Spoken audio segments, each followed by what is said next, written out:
Death Stranding is a platformer. In the same way that something like a Super Mario World, the whole point of it is to go from point A to point B, moving your character. It's the same idea in Death Stranding. Obviously, in a old Mario game, it's 2D, but we've moved on to 3D platformers, etc. Death Stranding is like that, but instead of jumping from one block to the next block, you're using a realistic landscape as the obstacle to get around, and the purpose of the game is ultimately to traverse through that, the game world being the game itself. And just like in Mario, where you have your little Koopas, the enemies aren't necessarily the point. You can jump on them to defeat them or jump past them to get past them. The same thing is with Death Stranding. You can defeat your enemies, you can sneak around them. So the ultimate goal of the game is not necessarily related to combat, but traversal. And there are a lot of mechanics related to Sam specifically, his body, his cargo, and how it moves on the landscape. There are mechanics related to how steep a hill is, mechanics related to how rocky and uneven the terrain is, his weight moving back and forth. There's so many mechanics on him specifically that are unique to this game. And with this in mind, I think understanding this is helping me to understand why I think the original Death Stranding is even greater than Death Stranding 2. Don't get me wrong, Death Stranding 2 is incredible. I'm having a great time with it. I think it's an incredible game. The just sheer spectacle alone and visuals are worth the price point.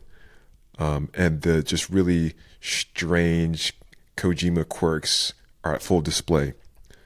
But Death Stranding 2 tries to sink more into the blockbuster military aspect of the game that I think takes away from the core.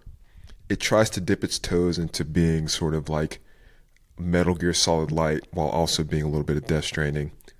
And it also allows you to use things like vehicles and roads so early that it kind of smooths over the difficulty, the obstacle of the actual landscape itself, which is, in my opinion, the whole reason why Death Stranding is what it is and it's different from other games.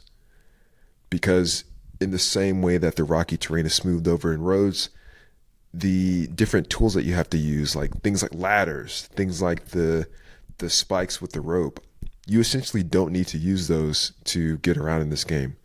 You can make your pickup truck, put your stuff in it, and just essentially drive to the next destination over and over and over.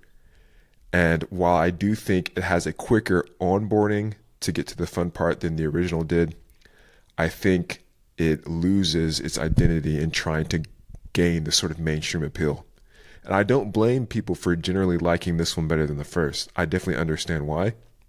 I just don't think that as an experience is as unique, if that makes sense.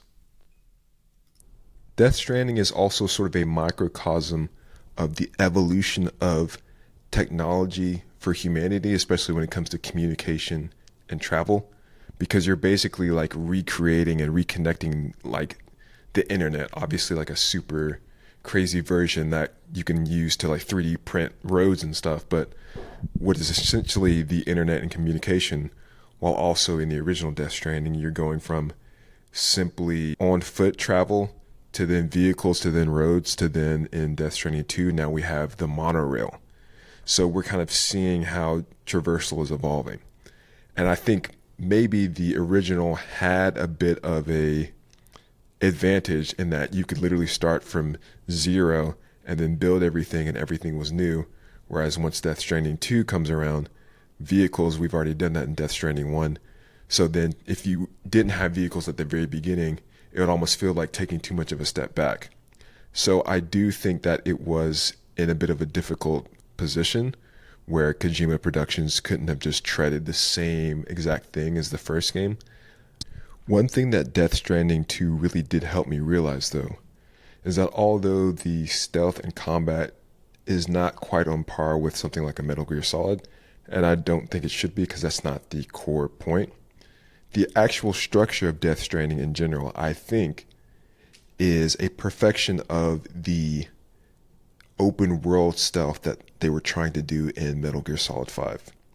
In Metal Gear Solid 5, you had this sort of sandbox, and you would have each mission, you would go from a helicopter down into the sandbox, you would complete your mission, and then you would exfiltrate via the helicopter. In this game, even though things like sneaking and combat aren't the main focus, and I don't think should be the main focus, considering the strengths of Death Stranding, it has a great structure where the world in general is not really something that you infiltrate and exfiltrate from. You're always in it for the most part. You could go to your private rooms, of course, but it's essentially a persistent world where you're moving from place to place. So you could be at point A, you get a mission, you do your loadout, you know where you have to go. And then as you go, you may encounter things like enemies and obstacles. And so you execute your mission by going through that and getting to the next point, and then you get your next mission and then go to the next point, etc., etc. I do think that if in the future there are more games from Kojima related to combat and stealth, and that's the main focus, I do think this sort of structure could work for a military style game where you're basically trying to take over bases on a map, and you have these different missions where you're trying to get to the next point and sort of claim it, and you defeat enemies along the way. I do think just that aspect of conquest is very interesting. I think Death Stranding 2 is a fantastic game, and I think it's going to be in my top few games of the year. It's not getting higher than spot number 2 because there's a game that everybody loves, and I love it too, and it's going to be number 1 for me. But Death Stranding could be number 2 for sure. I give it a 7 out of 3. Fantastic game. Just not necessarily playing to the strengths that I think the first game does.